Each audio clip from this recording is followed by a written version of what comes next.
Have y'all seen this video? Watch this one right here. Yahweh God. There's only one Yahweh. How do we figure this out? So what they do is eventually they come up with this language of being and person. Being describes what you are. Person describes who you are.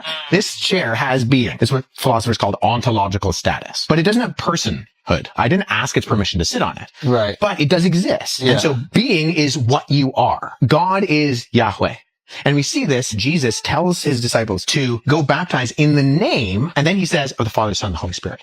So he says the singular name, but then he describes three persons. And so this is the question the early church is wrestling through when they say, okay, Jesus is given the honors, the attributes, the names, the deeds, and the seat of God. It's an acronym, HANDS. The Spirit is given the honors, the attributes, the names, the deeds, and the seat of God. And the Father is given the honors, the attributes, the names, the deeds, and the seat of God. There's only one God. How do we understand this? Now, the ancient Jews actually already had a concept of this in that they weren't Unitarian fully. God can rule and reign in heaven, and yet the Ark of the Covenant could still have God's presence. Before Sodom and Gomorrah, Abraham is met by three individuals, two that are identified as angels and one that is identified as Yahweh God. The angels go off to Sodom and Gomorrah. Abraham dialogues with Yahweh. Eventually, Abraham leaves, and then in chapter 19, in Genesis 19, says that Yahweh on earth rains fire and brimstone from Yahweh in heaven. Now, you only have one Yahweh, so what's going on there? Well, we would say, within like a Christian framework, this is the pre-incarnate Christ. He is not enfleshed in who Jesus is, but this is the complex unity, and the Jews understand this, and even early on in rabbinical Judaism, there's also this idea of the Shevrot, which are like the presence and spirit of God all throughout the earth. So in that sense, ancient Judaism, sometimes it's called the two powers in heaven. I don't love that kind of articulation, but in academia, that's what it's called. That God is ruling and reigning in heaven and still has a presence on earth. Only one God, but there's something else going on there that maybe we don't fully understand. But that God lives in a set of living, loving relationships. He has existed eternally in relationship and in love. Yeah. But that's what John says in 1 John. God is love. God does not need to create in order to experience anything. Creation is an outpouring of his love. Now, this is different than, say, a Unitarian monotheistic faith like Islam.